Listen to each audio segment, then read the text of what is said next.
What's going on, everybody? LK here, back at it again with another video and some more Dragon Ball Fighters for y'all. So today, I'm going to be talking about a character I've talked about a little bit before, but from a little bit of a different perspective. Recently, we've seen a lot of Japanese play because there's been a bunch of exhibitions over there. There was the first to 10 Goichi vs Fenrich. There was that solo team tournament with 4 people, right? Kazunoko, Goichi, Fenrich, and Tachikawa. And there was the East Japan versus West Japan 7 vs 7. So I wanted to take a look at Goichi's new team. He's ran it in multiple events at this point. It's a lot different from other strong players in EU and the US. So I wanted to take a look at it and break it down a little bit for y'all. If you like the content I'm putting out, consider liking this video or subscribing to the channel if you already have not. Or do both. It does help the channel grow and I really do appreciate it. Thank you so much. Okay, so going into Season 3, system changes made it so a lot of the strongest players in the world of Dragon Ball FighterZ switched their teams. By the end of Season 2, basically everybody, or at least 90% of the top players of the game, all had some sort of GT and something shell. The game was kind of approaching like an endgame state where hits were really optimized, everything with 2 touches were really bad situations, and you only had a couple of opportunities to really turn the game around. Usually at the beginning of the season, you see people experiment a lot with teams. Some people settle kind of quickly, other people take a little while. In Goichi's case, I believe the team he was running once UI Goku dropped was this. Now, specifically, a lot of people were saying UI Goku was really top tier. Goichi said he was top tier. I think he's a very strong character as well. Definitely in the conversation for like top 7 to top 10 group. But after a little while, we stopped seeing him play UI Goku and started seeing him playing Ginyu a little bit. A lot of people were like, oh, he's just experimenting. But then once the first Japanese exhibition happened, which was an offline set between Goichi and Fenrich happened, we saw him running a very different team, which was this. So, usually the first thing that people want to do in this game is figure out one of the most important problems of the game, which is how to consistently deal with knockdowns. In Season 1, it was mostly that the level 3s were so powerful that if you managed to get one and had a character with a strong mix-up, you could just kill them. This is characters like Andrew 16, old Gotenks, old Bardock, I can go on and on. So Season 2, they compensated by nerfing a lot of these level 3s. Bardock famously now appears very far away. They even went as far as nerfing level 3s like SSJ Goku to make sure that they were far away. So you would keep the frame advantage, but it would be much harder to do mix-ups alone at least. So Season 2 turned into picking characters that still have those type of level 3s. Notable, of course, is GT Goku, but also long term, relying on Snap to build enough meter to kill so that the opponent had to decide whether to burn their sparking to get out or to try to take the mix-up and wiggle their way out. Of course, as time goes on, people optimize, and it becomes harder and harder to escape. But in Season 3 with the nerfed Snap, because now Snap is variable timing, so now when you switch somebody out, they can come out extremely fast or extremely slow or anywhere in between. Now we return to the original problem, and I think Goichi went to this team because it does a lot to help out with that, especially with changes to Ginyu that's happened over time and some new system mechanics. So Ginyu, I joke around and call him like a 5-year-old child because he has bad normals, but over time they have buffed him a lot. Every season they buff his combos, every season they buff a couple of his normals, and they buff his movement every season. A classic thing about Ginyu is he doesn't need assists to do Oki. So when you knocked him down, you can call the Ginyu Force to cover. And especially if you have Goldo, you can cover the text with basically no risk. A lot of the best slide knockdown setups right now rely on assists. Ginyu has his own assists. This matters a lot too because in this season, it is not as easy to get your assists back. So now in this case,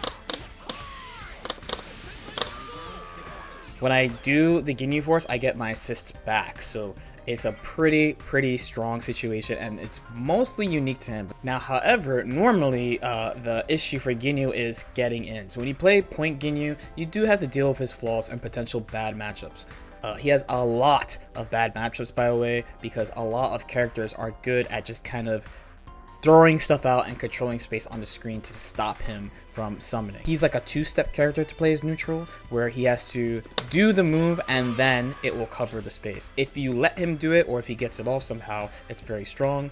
But if you force your way in with something like Super Dash or some way of controlling the screen, then it's pretty tough. So we compensate for this by playing Bardock point. Playing Ginyu second, or any character like this second. There are examples like Android 18, Adult Gohan in Season 2, where you let the point character do the work because their neutral is better, and then you tag in the second character so they could do the slide knockdown and control the situation. Now, a little nugget about what's nice about this team is that there's two ways to do it. So you don't actually need Ginyu available to do this. So what I mean is, the obvious way of doing it would be to get a hit with Bardock somehow, and then tagging Ginyu,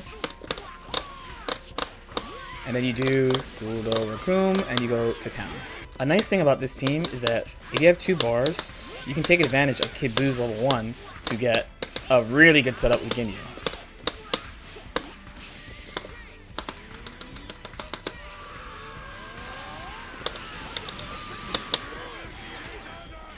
Kid Buu is really helpful to a lot of characters, and he's helpful to Ginyu as well. So this gives the team a bit more flexibility. There's not a lot of characters that gives Ginyu that type of setup. Now, it might be a little weird to see Kid Buu in the anchor slot as a beam assist, but we're already used to seeing beams as anchors already from Season 2. His is pretty good as well.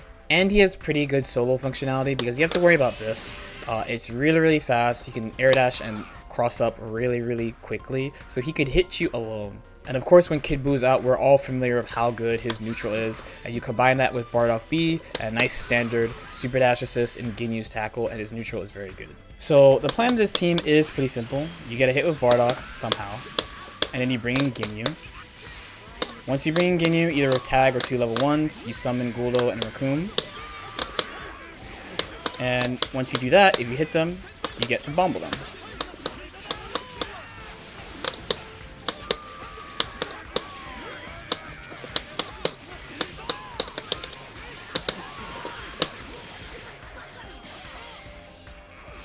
So as you saw, that's a 2-touch. It builds a ton of meter.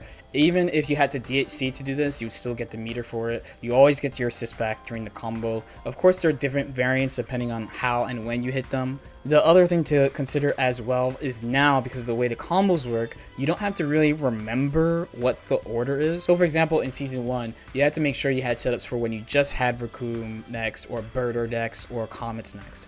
But all these combos always end in a way so that you have Guldo. This also goes into this team's second plan. In Season 3, with the addition of C assists, plus these combo routes, it is really easy for Ginyu to get a body swap. So he has another way to kind of change the game around just in case he's getting washed. So for example, I have a dying Ginyu and a healthy Kid Buu, and I have Kid Buu C. So here, I will call Ginyu, and get my body swap. And now he has a dying Ginyu, and now I have Kid Buu. So of course we knew since Season 2 that he had these ways of doing it, using the sparking, but this gives him an additional way, which gives you much more opportunities to do it if needed. So this is a rare team that has a couple of ways of securing a win. So of course you can knock them down into the Guldo Raccoon setup and just keep the lead after that. You also can make it much harder for the opponent to win by using body swap. And then since you don't have to use sparking necessarily to body swap, it makes it much more threatening and much more common. Despite all the upsides of the team, there are a few downsides, mainly that you do have to get that hit. So you have Ginyu assist and Kid Buu C. So Ginyu actually has quite a bit of block stun, it's 33 frames, but Kid Buu is just your standard beam 30, and we know that Bardock has problems doing actual like tricky high-low stuff like that. As usual, there are a lot of tricks, and you can use system mechanics like super dash plus assist and stuff for your high-lows, but there's not really guaranteed mix-ups out the jump. That being said though, Goichi's World Championship team and Evo winning team, the Bardock GT SSJ team, also has that same issue, so he's pretty familiar with it. On top of that too, usually that means your opponent is getting more chances to survive on defense and has more chances to attack you, but as we all know, his defense is really good, so he can take that time. We know, of course, on defense, he's very conscious of what the opponent is doing to him when they're putting him in these type of situations. So even though it is a clear flaw, One, he's really good at this, and two, every team's gonna have at least 1 or 2 issues. So even though that's an issue, like it's hard for him to hit people, he has Ginyu on the team, so when Ginyu's out, he gets smoked. It's not that bad, and the game plan itself is very good. Okay, hopefully that makes sense. I wanted to talk about the team in general and also Ginyu, because I did make a video about why I dropped Ginyu way back in season 1/season 2, maybe like 3 or 4 months ago. But he's been developing a lot in season 3 because there are a bunch of Japanese players playing him, both like pocket or as a main. Like we saw Aqua in the match analysis for the Japan 7vs7 last week do a lot of work with point Ginyu, even though I spent all this time talking about mid Ginyu. So it could be that we could end up seeing more of him in Japan soon, or it could be like season 1 where people will be like, it's good, but I don't like the weaknesses, and he'll just kind of fall off besides the usual suspects. We'll see. As usual, if you have any questions or comments, feel free to leave them in the comment section below. Like and subscribe if you feel like it, and I'll see you next time. Peace out.